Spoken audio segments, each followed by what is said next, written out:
Assalamualaikum Kak. Salam. Kak, kek gulung ada lagi? Ada lagi. Satu Kak?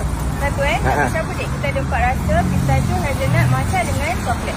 Wah, Kak buat yang paling hot je. Paling topnya. Ni kek dia ni. Ni kek dia. Okay, kita punya kek tinggi macam ni. Ketebalan kek dia macam ni. Macam bantal kan? Kakak buatkan awak matcha dengan kopi boleh? Boleh Kak. Tapi tak ada kopi, coklat boleh? Boleh. Kita buat matcha. Bismillahirrahmanirrahim. Tu ada kunafa ke Kak? Kunafa tak ada. Ni kita pakai nestem. Kita blend nestem tu. Kalau sebila makan dia ada rasa rangat-rangat. So kita letak coklat. Kita pakai dark coklat lah. Bismillahirrahmanirrahim. Sayyidina Muhammad. Kita gunakan dia. Muai. Macam ni berapa ringgit Kak? Kalau macam ini RM20 saja. RM20. Tapi kalau satu perisa tak ada campur 2 piece macam ni RM15 saja untuk saiz besar macam ni. Kak, selain ni ada kek apa lagi Kak? Kak ada kek coklat dengan kek durian. Jom. Okey, ni kek coklat saiz 6x6. 6x6. Besar macam ni. Ketebalan kek macam ni tinggi juga. Okey, kita top upkan dia, kita tutupkan dia ataupun kita curahkan dia dengan coklat ganache yang pekat macam ni. Okey, macam ni atas dia macam ada rasa ais krim macam tu.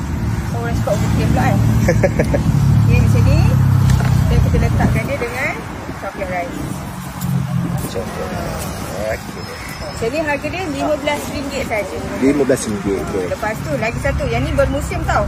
Dia tak selalu ada. Okay. Kek durian. Kek durian, okay. Ni kek durian.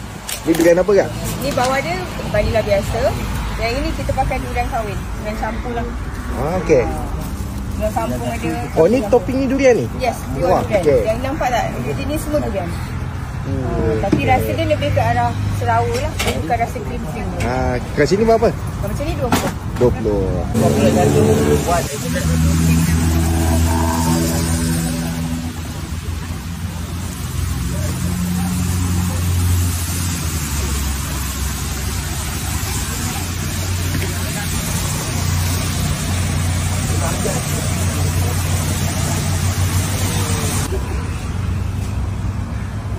Okay, akak punya konsep, kita based on tour konsep. So, kita akan bergerak daripada satu tempat ke satu tempat dan setiap minggu berubah dari satu tempat ke satu tempat. So, kalau nak tahu akak kat mana, follow rapat akak punya sosial media. Terima kasih Kak. Macam dalam teaser Okay. Terima kasih. Assalamualaikum.